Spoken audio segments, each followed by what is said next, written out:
Hello friends, मैं रत्न वाड़ी हाजिर हूँ फिर एक बार आप लोगों के स्वागत में। और मैं आज लेकर के आया हूँ फिजिक्स 11th की क्लास, और जिसमें हम लोग पढ़ रहे थे चैप्टर विमी सूत्र। ओके, चैप्टर विमी सूत्र नहीं, ठीक है, विमी सूत्र पढ़ रहे थे हम लोग मात्रक एवं मापन में। ठीक है, मात्रक एवं मापन में पढ़ रहे थे और हम लोग पढ़ रहे थे विमी सूत्र का टॉपिक। और विमी सूत्र के टॉपिक में हमने पिछली क्लास में जो देखा था, हम वो देख रहे थे विमी सूत्र के डायमेंशन के यूज क्या क्या क्या है। ओके, तो हमने 2 यूजेस देख लिए थे। ठीक है, तीसरा यूजेस आज हम देखेंगे। वो क्या है? एक पद्धति के मात्रकों को दूसरी पद्धति के मात्रकों में परिवर्तित करना। ये है हमारा तीसरा यूज, विमी सूत्र के अनुप्रयोग। ओके, लेकिन अब इसका मतलब क्या है? लिख तो दिया एक पद्धति के मात्रक को दूसरे पद्धति। हमारे पास मात्रक प्रणाली थी MKS, जो अभी हम लोग यूज कर रहे हैं CGS। तो हमने क्या, जैसे कोई वैल्यू हमें दी हुई है MKS में, उसको हम चेंज करें किसमें? CGS में। और कोई अगर वैल्यू दी है CGS में, तो उसको हम चेंज कर दें विमी सूत्र के सहायता से MKS में। तो यही हमको करना है, एक पद्धति के मात्रक को दूसरे पद्धति के मात्रक में परिवर्तित करना है। अब कैसे करना है वो हम आपको दिखाते हैं। ठीक है, तो उसके लिए एक फार्मूला है, वो फार्मूला मैंने यहाँ लिख रखा। देखिए, N2 = N1 M1/M2 की पावर A L1/L2 की पावर B T1/T2 की पावर C। ये फार्मूला आप लोगों को याद रहना चाहिए अगर चेंज कर रहे हैं। ठीक है, जितने भी यूजेस हैं उसमें जो भी फार्मूले, आपको फार्मूले याद होने चाहिए। सबसे पहली बात तो ये। अब यहाँ पर N1 या 1 और 2 की वैल्यू क्या है? N1 L1 M1 N1 T1, इन सब की वैल्यू क्या है? और N2 L2 T2 M2, इन सब की वैल्यू क्या है? तो N1 जो 1 वाली वैल्यू है आपकी, जो 1 वाली वो वैल्यू है, वो दिए हुए मात्रक की वैल्यू। और जो 2 वाली वैल्यू है वो है आपको ज्ञात करने वाले मात्रक की वैल्यू। जैसे मान लो MKS में दिया है, अगर दिया MKS में है, दिया किसमें है? MKS में। तो जितनी भी 1 वाली वैल्यू है वो किसकी हो जाएगी? MKS में। और ज्ञात करना है CGS में मान लो, तो वो 2 वाली वैल्यू हो जाएगी। ओके, और अगर CGS में दिया है तो क्या हो जाएगा? CGS की वैल्यू 1 हो जाएगी, और MKS ज्ञात करना है तो वो वैल्यू 2 हो जाएगी। ठीक है, ये चीज़ थी, समझ में आई ना? तो अब हमें क्या करना है, ये फार्मूला याद रखना है। ठीक है, तो N1 L1 M1 T1 N2 L2 M2 T2 क्या है, ये समझ में आ गया। तो हमको चेंज कैसे करना है, ज्ञात करने का तरीका क्या है, इसके लिए हम एक एग्जांपल लेंगे। एक एग्जांपल लेते हैं। मान लो कि हमने आपसे कह दिया 1 जूल को अर्ग में चेंज करो। ठीक है, सबसे पहले तो आपको पता होना चाहिए कि जूल और अर्ग होता क्या है, कि कौन सा मात्रक दिया हुआ है। ठीक है, जैसे मान लो आपसे पूछ दिया 1 जूल को अर्ग में चेंज कीजिए, तो क्वेश्चन किस तरीके से पूछता है?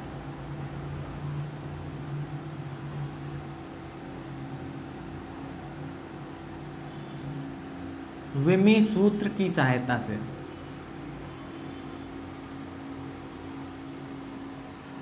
1 जूल को अर्ग में परिवर्तित कीजिए। ओके, ये क्वेश्चन पूछता है। अब कई बच्चे सीधे सीधे लिख देते हैं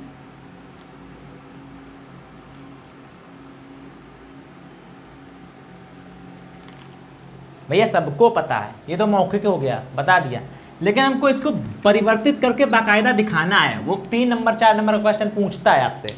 तो और इसको हल करने के लिए सबसे पहले आपको पता होना चाहिए कि ये क्या पता होना चाहिए कि ये जो जूल दिया है आपको, ये 1 जूल दिया है, ये किस पद्धति का मात्रक है? CGS का है, MKS का है, किसका है, या FPS का है? ठीक है, 3 में से किस प्रणाली का मात्रक है? जब तक ये पता नहीं होगा तो चेंज कैसे कर दोगे? और ये अर्ग किस प्रणाली में चेंज करना है, ये भी भाई पता होना चाहिए। दोनों चीजें पता होना चाहिए, ये किसका है और ये किसका है। ठीक, अगर ये आपको नहीं पता है तो आप चेंज नहीं कर पाएंगे। समझ में आ रहा है ना? तो अगर हम सबसे पहले देखें, जूल किसका मात्रक है? जूल मात्रक है कार्य का या ऊर्जा का। किसका? ऊर्जा का मात्रक है जूल। ऊर्जा या कार्य का, दोनों का सेम होता है। ठीक है, अब बदलना अर्ग में है, और ऊर्जा का मात्रक जो है, किसका मात्रक? कार्य ऊर्जा का मात्रक है जूल, और ये है किसमें? MKS सिस्टम में। और जो अर्ग है वो भी इसी का मात्रक है, लेकिन वो किस में है? वो किस में है, वो है CGS में। अब यहाँ पे बात करें तो क्या करना है हमको, MKS को CGS में चेंज करना है, कन्वर्ट करना है। तो ठीक है, अब इससे आगे बढ़ते हैं।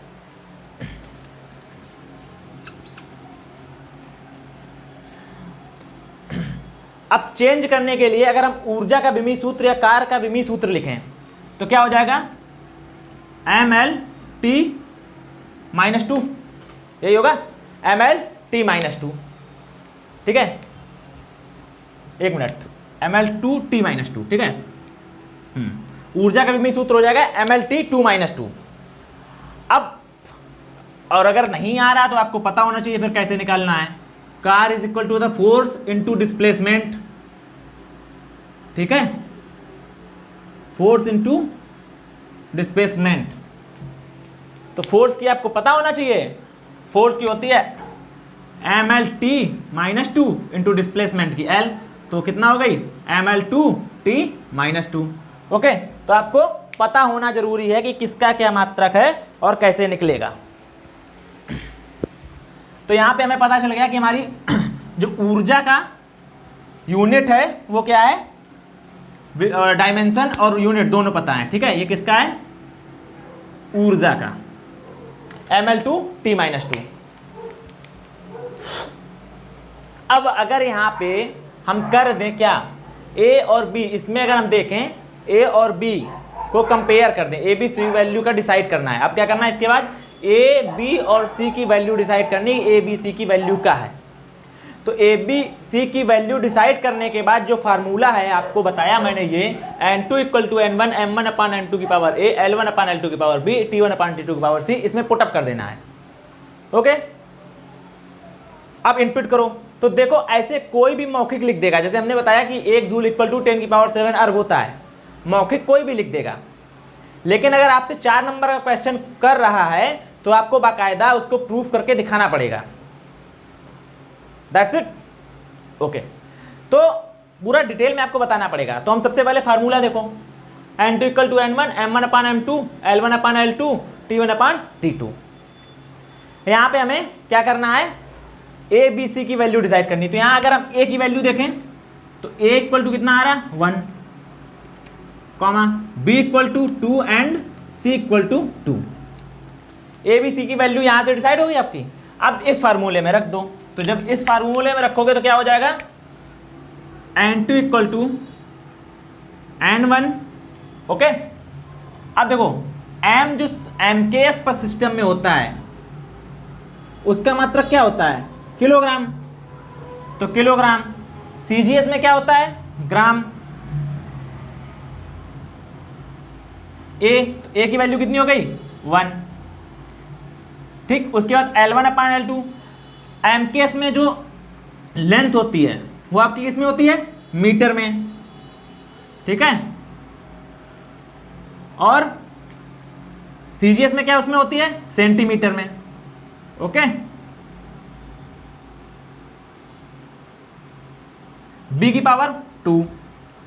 तो T1 और T2 की बात करें तो दोनों होते हैं आपके किसमें, सेकंड में। वैसे इसको लिखने का कोई मतलब नहीं है, लेकिन फार्मूले में दिया रहता है इसलिए हम लिखते हैं। तो इसकी पावर 2, तो सेकंड से सेकंड कैंसिल हो जाएगा। ये टर्म हमारा पूरा हमेशा किसी भी फार्मूले को, किसी भी यूनिट को किसी दूसरी यूनिट में चेंज करना हो तो ये हमारा लिखने का नीड नहीं होता है, लेकिन हम लिखते हैं क्योंकि फार्मूले में दिया रहता है। फिर उसको हटा दिया। अब क्या करना है, अगर हम किलो, सारी वैल्यू सेम कर लेते हैं तो किलोग्राम को हम ग्राम में चेंज कर दें तो 1000 होता है अपान ग्राम, 1 ग्राम हो गया, कि पावर कितनी हो गई, 1। ठीक है, मीटर को चेंज करें तो 1 मीटर में 100 सेंटीमीटर होते हैं। ठीक है, अपान 1 centimetre, centimetre centimetre gram gram cancel, की पावर यहां कितना है, 2। ओके, और आपका सेकंड तो पहले कैंसिल हो ही चुका है। ठीक है, तो अगर बात करें हम तो N2 क्या है हमारा, जूल। ठीक है, और N1 क्या है, अर्ग। तो हम क्या करेंगे, N2 = N1, तो कितना हो गया, 10 की पावर 3, ठीक है, इंटू 10 की पावर 2 की पावर 2, तो ये कितना हो जाएगा 10 की पावर 3 इंटू 10 की पावर 4, तो कितना हो गया 10 की पावर 7, तो 10 की पावर 7 हो गया। N2 सॉरी यहाँ N2 जूल नहीं है, N2 है जो ज्ञात करना होता है, अर्ग है, और N1 क्या है जूल, और इसकी वैल्यू कितनी दी है 1, यहाँ अगर हम लिखे दे रहे हैं, ठीक है, N1 इसकी वैल्यू 1 जूल दी है ना, 1 जूल को, ठीक है, तो N2 is equal to N1 की वैल्यू कितनी होगी आपकी 1, ठीक है, इंटू 10 की पावर 7, और ये N2 क्या है अर्ग, एक अर्ग, ठीक है, अर्ग, तो मतलब कितना होता है एक अर्ग में 10 की पावर 7, 1 जूल में 10 की पावर 7 अर्ग होते हैं, मतलब 10 पावर 7 गुना, ओके, 1 जूल इक्वल टू कितना हो जाता है, 1 जूल की अगर बात करें तो 10 की पावर 7 अर्ग होता है।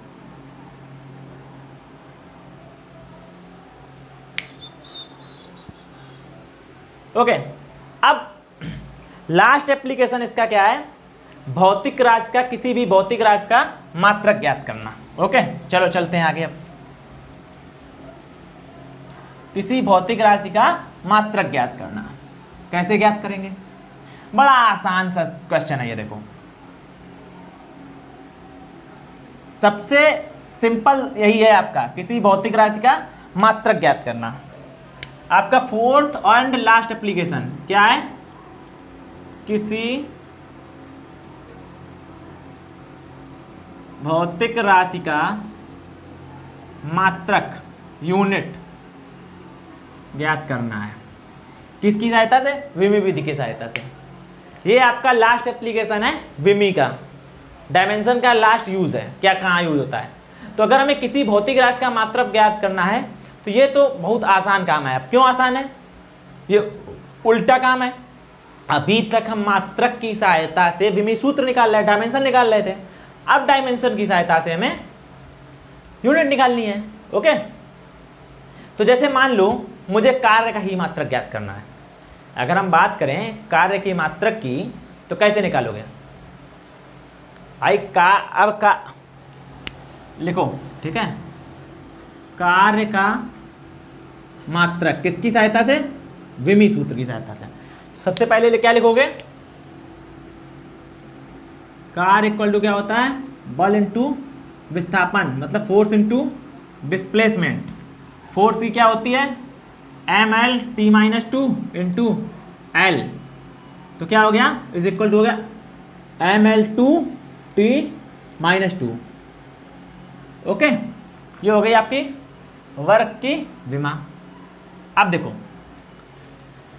अब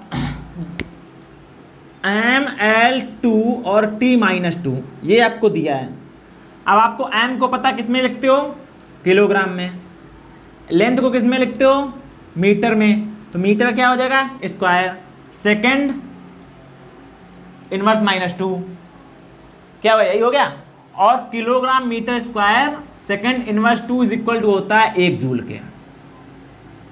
ओके, तो किसका निकल आया, कार्य का मात्रक निकल आया। ठीक है, नेक्स्ट अगर हम बोल दें विमी सूत्र के सहायता से त्वरण का मात्रक बताओ भाई, त्वरण का मात्रक, तो एक्सेलरेशन की डायमेंशन क्या होती है, LT-2 m0 होता है। तो L क्या है आपका, मीटर सेकेंड इनवर्स -2, या हम लिख सकते हैं इज इक्वल टू मीटर प्रति सेकेंड स्क्वायर। ओके, तो ये हमारा किसका निकल आया, एक्सेलरेशन का। तो एक आता है, इसके बाद ये हमारा जो टॉपिक था क्लियर हो गया कि यूजेस क्या क्या हैं, ठीक है, आपको कैसे निकालने हैं। अब एक इसके आगे टॉपिक है हमारा, वो बताते हैं। अब हमारा अगला टॉपिक जो है वो है विमी समांगता का सिद्धांत। विमी समांगता का सिद्धांत क्या कहता है कि समान विमाओं का ही योग संभव है। लिख लो, विमीय समांगता,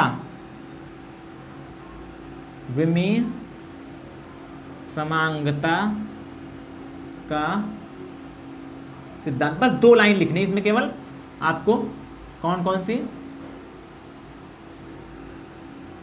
ठीक, पहला पॉइंट क्या है, समान विमाओं का योग, समान विमाओं का ही योग संभव है।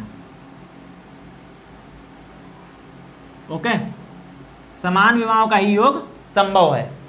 तो पहला तो हमारा ये है, कैसे, अगर M0 L0 T2 दिया है तो ऐसी ही विमा होनी चाहिए, M0 L0 T0। इन्हीं प्रकार की विमाओं का ही, समान प्रकार की जो विमा होंगी उन्हीं का ही योग संभव है, अदर विमाओं का योग संभव नहीं है। ठीक है, सेकेंड बात क्या होती है, समांगता सिद्धांत होती है हमेशा लेफ्ट हैंड साइड की विमा हमेशा राइट हैंड साइड की विमा के बराबर होनी चाहिए। लेफ्ट हैंड साइड की विमा हमेशा राइट हैंड साइड की विमा के बराबर होनी चाहिए। ओके, ये दोनों पॉइंट आपको कहाँ आएंगे, जो न्यूमेरिकल लगाएंगे उनमें आपको काम देंगे।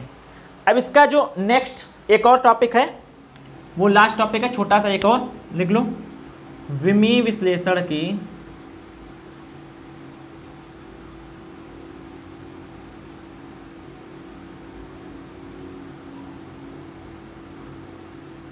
सीमाएं। इसकी सीमाएं क्या क्या हैं, वो क्या नहीं बता सकता है। ठीक है, विमीय विश्लेषण की सीमाएं क्या क्या हैं। पहला, हमने आपको बताया था कि जब हम लोगों ने आवर्तकाल का फार्मूला डेराइव किया था, T = K√L/G, ये हमने डेराइव किया था, लेकिन ओरिजिनल फार्मूला हमने क्या बताया था, 2π√L/G। मतलब ये 2π जो है वो K के इक्वल है, लेकिन यहाँ क्या है, कांस्टेंट वैल्यू है। तो क्या था, ये कांस्टेंट वैल्यू की वैल्यू नहीं दे पा रहा था कुछ भी, मतलब कांस्टेंट का मान नहीं बता पा रहा था कितना आएगा। तो सबसे पहली लिमिट इसकी यही थी कि ये कांस्टेंट का वैल्यू नहीं बता पाता है। क्या नहीं कर पाता है, इसके द्वारा विमीय सूत्र की सहायता से नियतांकों मतलब कांस्टेंट का मान नहीं निकाला जा सकता है। क्या,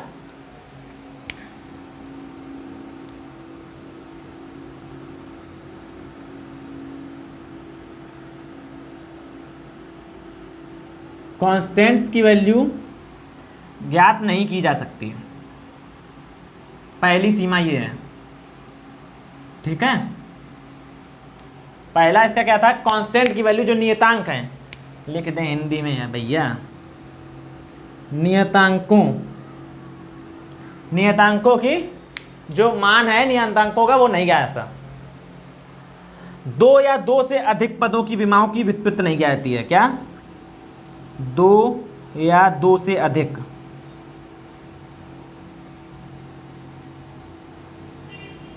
पदों वाली विमाओं की व्युत्पत्ति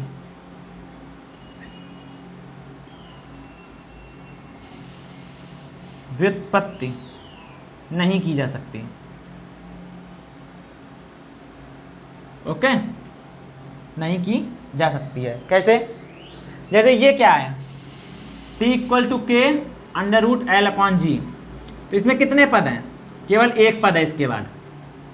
अगर यही होता जैसे S = UT + ½ AT², इसकी अगर हमें व्युत्पत्ति करनी होती इस फार्मूले, जैसे हमने बताया था कि ये कैसे ज्ञात करते हैं, ठीक है, उसका फार्मूला कैसे डिराइव करते हैं, तो इसकी सहायता से ये फार्मूला डिराइव नहीं किया जा सकता। इसमें कितने पद हो गए, एक ये पद और एक ये पद। तो विमीय सूत्र की सहायता से ऐसे फार्मूला जिसमें एक या एक से अधिक पद होते हैं, उनकी व्युत्पत्ति हम उसकी सहायता से नहीं कर पाते हैं। तो ये था आज का हमारा टॉपिक। पहला टॉपिक हमारा था विमी जो डायमेंशन की थी उनकी अनुप्रयोग पढ़े हमने, क्या क्या थे, 2 पहले पढ़ चुके थे, आज 2 पढ़े। पहला तीसरा हमने पढ़ा एक पद्धति के मात्रक को दूसरे पद्धति के मात्रक में परिवर्तित करना। दूसरा हमने पढ़ा किसी भौतिक राशि का मात्रक ज्ञात करना। उसके बाद नेक्स्ट टॉपिक पे हम आए क्या, विमी समांगता का सिद्धांत, जो हमारे आगे न्यूमेरिकल में काम देगा। इसके द्वारा हमने क्या पढ़ा, समान विमाओं का योग संभव है, अगर असमान विमाएं हैं तो उनका योग संभव नहीं है। दूसरा इसका दूसरा सिद्धांत समांगता का सिद्धांत ये तो कहता है कि लेफ्ट हैंड साइड की विमा हमेशा राइट हैंड साइड की विमा के बराबर होनी चाहिए। नेक्स्ट विमी विश्लेषण की सीमाएं, फिर हमने उसके बाद पढ़ाई लिमिट्स ऑफ डायमेंशन, ठीक है। तो इसका सबसे पहले इसकी लिमिट जो थी वो थी कांस्टेंट की वैल्यू नहीं बता पा रहा है, क्या कांस्टेंट की वैल्यू डिफाइन नहीं कर पा रहा है, ठीक है। दूसरा था 2 या 2 से अधिक पदों वाली विमाओं की विस्तृत निकाय, ऐसे फार्मूले जिसमें 2 या 2 से अधिक विमाएं हैं उनको वो डेराइव नहीं कर पा रहा है, ठीक है। तो ये थे आज का चैप्टर और मिलते हैं नेक्स्ट क्लास में। जय हिंद, जय भारत, वंदे मातरम।